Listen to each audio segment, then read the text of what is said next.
Olá,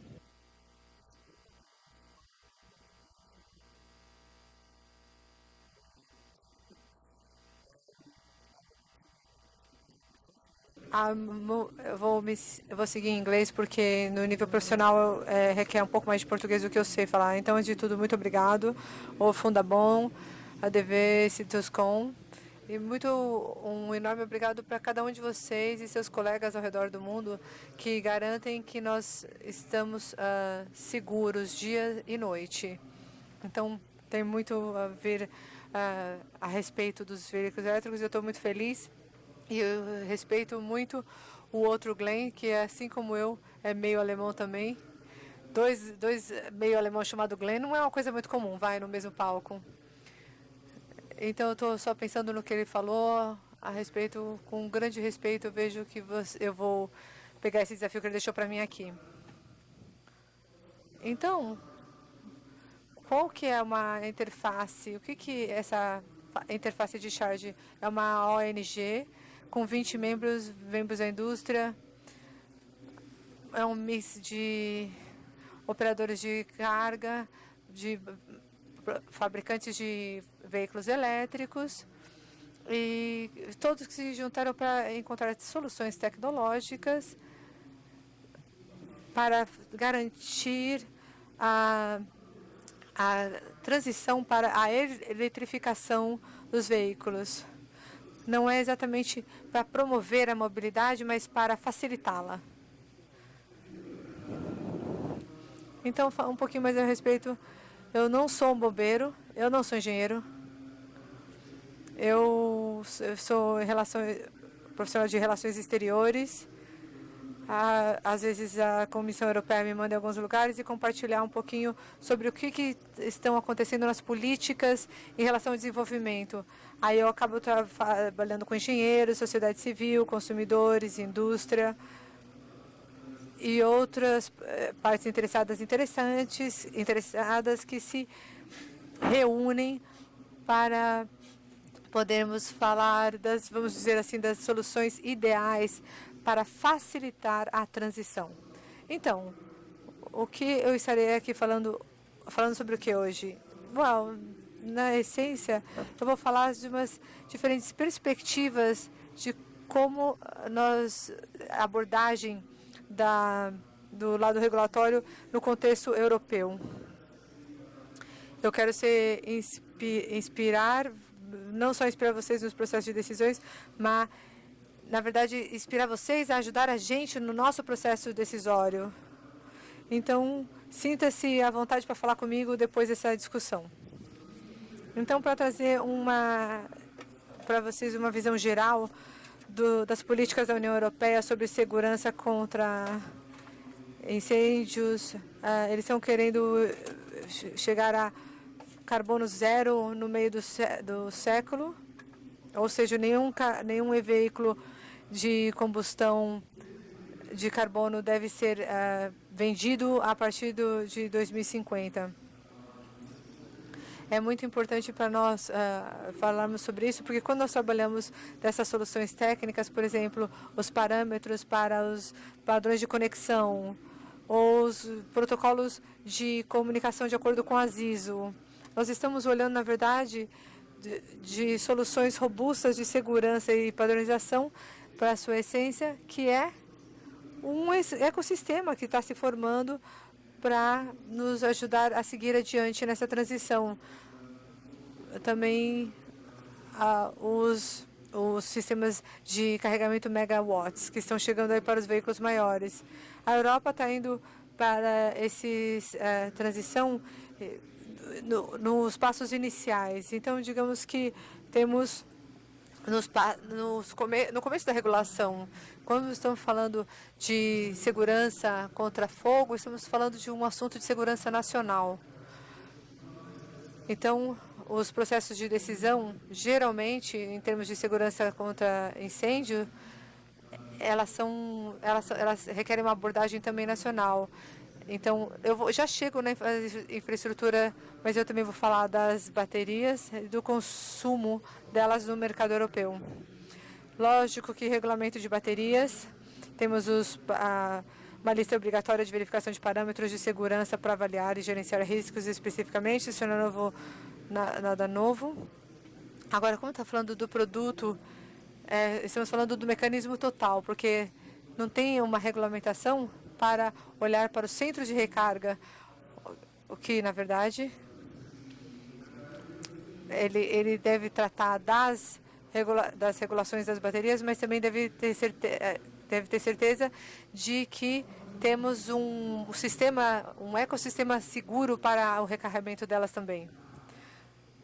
Agora, por conta dessa ambição da eletrificação e carbono zero, emissão de carbono zero, com outras formas de transporte, nós queremos assegurar que o nível de edifícios e infraestrutura estão de acordo. Ou seja, precisa ter cabos e espaço para, no futuro, dar conta da quantidade de carros que precisam se recarregar em cada prédio. É um processo para lembrar, para manter na mente, porque isso é o que, na verdade, está dirigindo a abordagem da legislação europeia.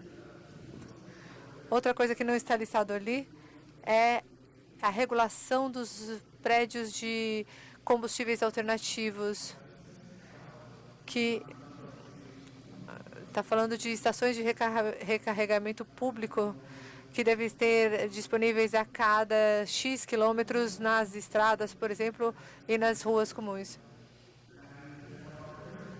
Tem muitas plataformas na Comissão Europeia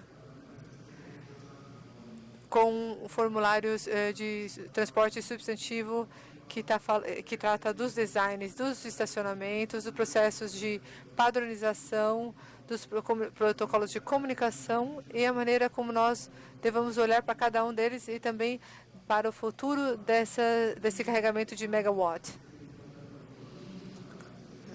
Então, você pode ver que temos a Força Tarefa 6, que publicou um documento orientador sobre segurança contra incêndios em veículos elétricos e infraestrutura de recarga. Esse documento será encaminhado para a Direção-Geral de Energia da Comissão Europeia, incluindo os governos nacionais. O que vai acontecer com esse documento é que ele vai ser feito também para subsidiar orientações futuras da EPBD sobre segurança contra incêndios de estacionamentos. Ou seja, você tem que chegar num acordo com todos os outros países da União Europeia, incluindo, no caso, a Inglaterra, que não faz parte mais da União Europeia. Então, do que esse documento está falando? Ele identifica as legislações existentes, ele olha para os desafios que já existem nas práticas de cada país e traz as recomendações para autoridades públicas e assim por diante. E é aqui que eu quero mostrar para vocês hoje, porque, na essência, isso compila todas as diferentes perspectivas que precisamos ter consciência sobre. Quais são os desafios chave relacionados à segurança contra incêndios em encerramentos cobertos com BEVs? Riscos relacionados à bateria de íon-lítio, riscos relacionados à infraestrutura de recarga, riscos à segurança humana e à atuação dos bombeiros, riscos para operadores de estacionamento e proprietários de edifícios, riscos para seguradoras e riscos ambientais. O que acontece, por exemplo, com a água depois que usamos para apagar esse tipo de incêndio? Nós chegaremos a falar sobre isso mais adiante. Então, quando nós olhamos para os desafios relacionados aos EVs com bateria de íon-lítio, nós vemos que os principais riscos são fuga térmica, risco de reacendimento, nos casos de incêndio de baterias, abuso térmico, abuso elétrico.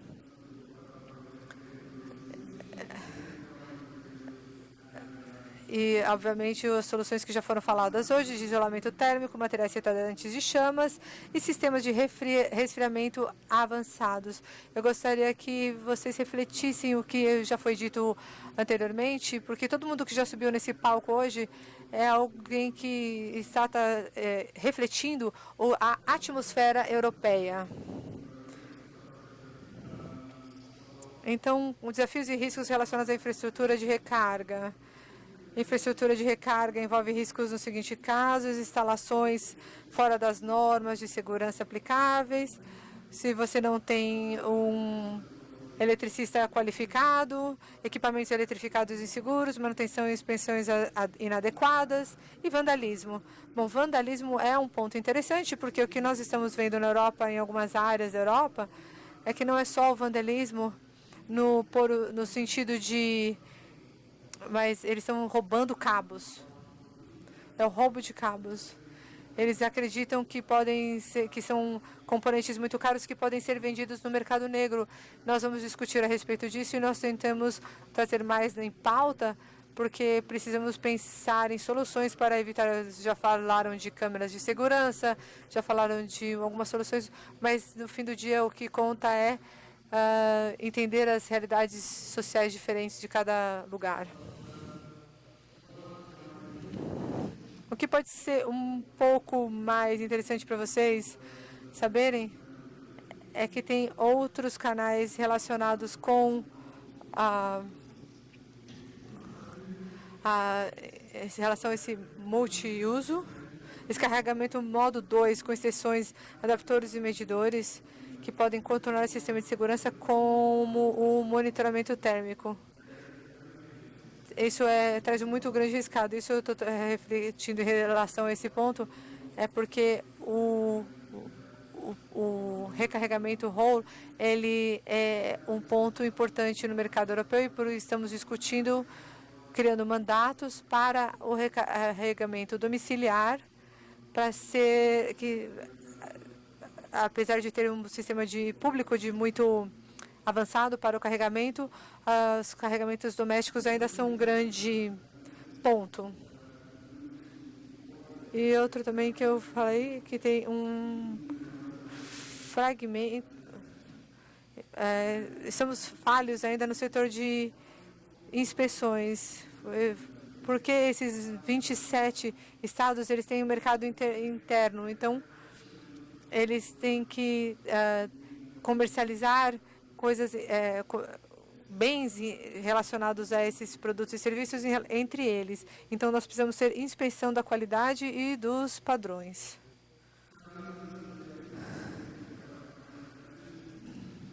Riscos e desafios relacionados à relação às intervenções. Quando nós estamos falando de veículos elétricos, nós sabemos que o fator humano pode trazer muita coisa, espalhar o fogo em vários lugares, os gases tóxicos, a saúde humana. Tem algumas abordagens que eu acredito que eu preciso ler eles para vocês, porque para ajudar os tradutores. Então, os riscos, as estratégias de risco do espalhamento dos gases. Bom, sabemos que não tem surpresa aqui, mas o que é importante de saber e destacar aqui repetidamente aqui, tem uma necessidade de ter uma abordagem diferente para homologar veículos elétricos, ou seja, entre treinamentos e outras soluções. O risco de eletrificação, de correr o risco de eletrocução. Então, aqui é o ponto que eu quero falar para vocês, que todo o processo atrás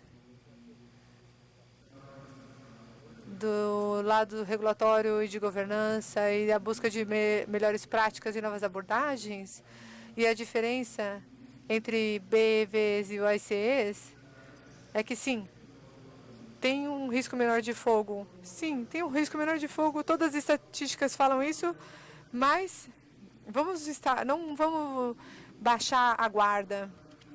É importante, os carros eles não estão na rua há tempo suficiente para nós conhecermos eles completamente, então nós estamos ainda analisando os comportamentos. Então não é só porque as estatísticas estão falando que você vai baixar a guarda. Então todas as sugestões e mandatos dos governos estão aqui para aumentar o nosso nível de segurança.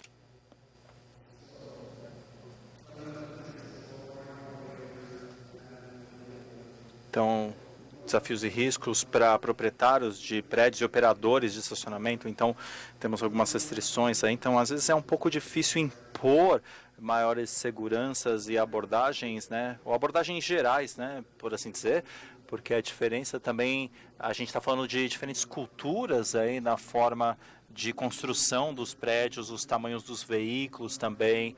Os EVs, eles são um pouquinho maiores no momento, pelo menos no geral.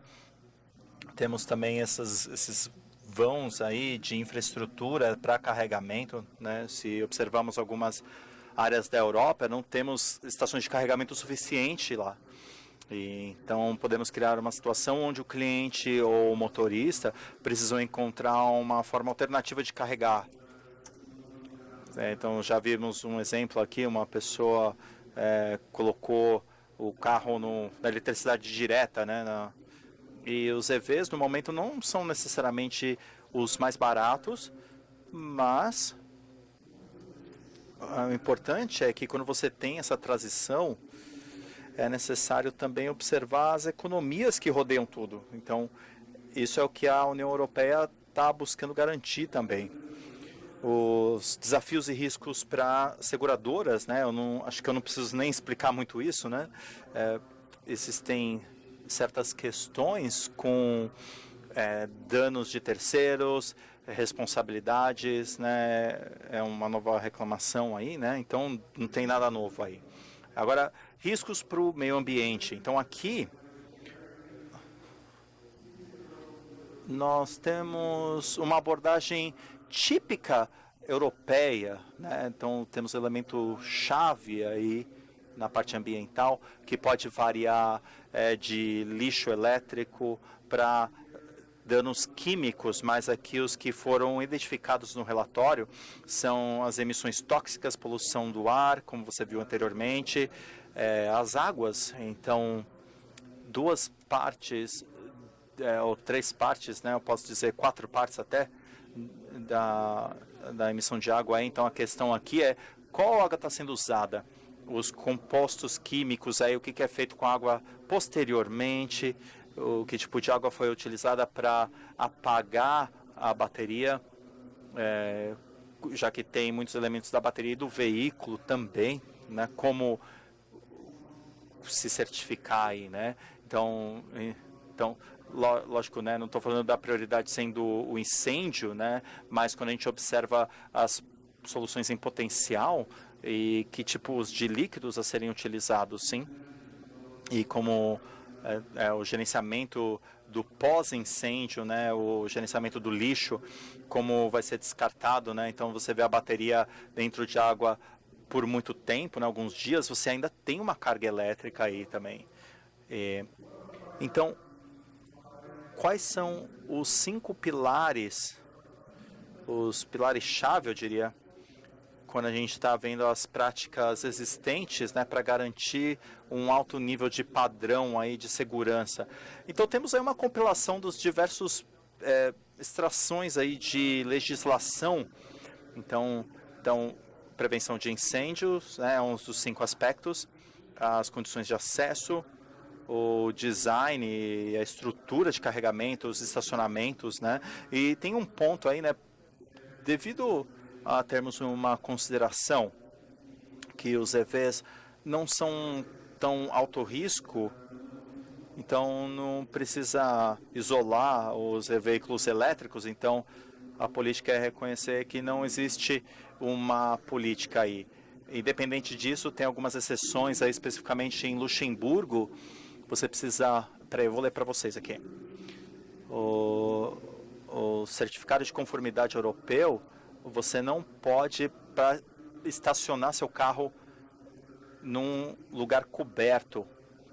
Então, é um princípio interessante, importante, né? Especialmente, eu não sei se está nesse slide ou no próximo, mas o que é importante aí é que os veículos danificados estão sendo considerados. E aí nós podemos falar sobre melhores práticas e inspeções regulares. Detecção de incêndios, né? Então temos o monitoramento, imagem termais, sistemas de informação, controle de emergência. Então, temos 3 exemplos aqui no Reino Unido, por exemplo. Você tem sistemas de detecção de incêndio no local, fora do local. Você tem o controle de temperatura na Espanha para extração de fumaça também. Em Luxemburgo, você tem a detecção de incêndio que deve cortar a energia dos carregadores quando o alarme for ativado. Agora, evacuação, isso inclui ventilação. Então, as 3 formas de ventilação, né? Então, você tem a ventilação natural, a mecânica, com ventiladores, e também os controles de sistema de fumaça, né? Então, você cria aí também iluminação e sinalização apropriada e clara. Você tem compartimentalização, né, dentro de estacionamentos com menos de 300 mil metros quadrados. Então, isso vai ser instalado aí. Para limitar aí também temos os sprinklers também, obviamente. O argumento com o sistema de sprinkler é que você é combinado com a remoção de fumaça e também com sistemas de ventilação mecânica, né, para evitar atrasos. Nós temos aí a medição também de layout do espaço, proteção da estrutura de incêndio. Você também tem a supressão aí também. Você tem paredes, portas, barreiras, a remoção de planos para incêndios de veículos elétricos. Você tem sistemas de supressão automáticos, né, como sprinklers, sistemas de névoa. Temos também os códigos e estruturas regulatórias. Eu vou compartilhar com vocês o meu e-mail para vocês me mandarem. Eu posso enviar os relatórios aí, senão a gente vai passar a tarde inteira. Mas eu queria mencionar também que tem 2 abordagens aí diversas para segurança de incêndio. Uma é stringente e cobre tudo. Então, nesse caso, você tem a abordagem da manta aí, e as outras, né, você tem uma avaliação com risco de base. Então você tem aí o caso que a tecnologia é avaliada e aí as abordagens são implementadas de acordo. Então a gente tem essas estratégias de combate a incêndio, os métodos de supressão. Você tem aí lidar com o pós-incidente, você tem o apoio de resposta de emergência e também as funções de segurança.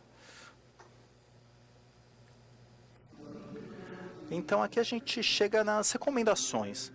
E existem 3 áreas, 3 grupos-chave aqui de recomendações, né? Então, você tem as partes envolvidas interessadas na indústria e negócios, outros são os motoristas e o outro são o público, né? E os bombeiros também. Então, você tem aqui a indústria e as partes envolvidas, né? A essência é desenvolver planos de emergência de forma bem clara e marcar essas áreas de carregamento de forma clara. Você tem que ter treinamento da equipe, você deve ter uma infraestrutura e considerações aí para estações de carregamento com considerações e também métodos para evitar colisão com as estações de carregamento, né? Então, com os veículos também, se necessário. Então, não é tão realista para os carros, né? Mas para as estações é sim, né? Então a gente tem de novo aí o sistema de sprinklers, os alarmes e minimizar o uso de sistemas inflamáveis. Agora, para o motorista, então a gente coloca valor na Europa no cuidado ao consumidor, mas também o consumidor tem esse nível de responsabilidade não é uma cultura de apontar o dedo para outra pessoa, né? Eles entendem e são um facilitador e um elemento importante para garantir que o risco de incêndio seja o mais baixo possível. Então, um dos pontos é lidar com o equipamento de carregamento com cuidado, então evitar espremê-lo, colocar os cabos no porta-mala e espremer os cabos, torcê-los. Não buscar correntes diferentes de carregamento, não compatíveis com o cabo e fazer gambiarra, né? Então tem uma sessão aí você olha e você vê que está tudo bem, mas existe um certo nível de experiência aí e qualquer mitigação de risco é importante. E também só utilizar os cabos certificados para carregamento desses carros, né? Isso é importante. Então, tudo tem uma certificação certa, uma padronização correta. Então, não estacionar esses carros elétricos aí em áreas expostas a incêndios, ou submersos, ou estruturas perigosas aí. Também instalar sistemas de alerta para sobrecarregamento também e qualquer risco relacionado. E também é importante você ter essa segurança e receber esse suporte, né, através desses meios ou de outros. E depois de você ter ouvido essa apresentação aí, você tem a recomendação para os bombeiros, né? E parece ser um pouco simplificada, né? Mas tem alguns pontos aqui, né? A utilização das mantas, né, que foi amplamente discutido, né? Localizar essas áreas seguras. Então, manter uma distância segura, né? Utilizar as luvas de 1000 volts nos sistemas elétricos também, né? Então, no caso aí de a gente ter eletrocução ou não, né? Lógico, eu vou ouvir mais os especialistas aqui da plateia, né? Então, usar altos volumes de água para resfriar as baterias. Também, né? Eu ouvi do cara da BYD, né? Eles testaram a imersão do carro em água, né? Para testar a bateria, né? E também as autoridades públicas, né? Então, tornar obrigatória as avaliações de risco de incêndio para estacionamentos atuais, a infraestrutura de carregamento, oferecer apoio para as instalações, melhorias de segurança e também certificar que temos as pessoas corretas fazendo o trabalho, né?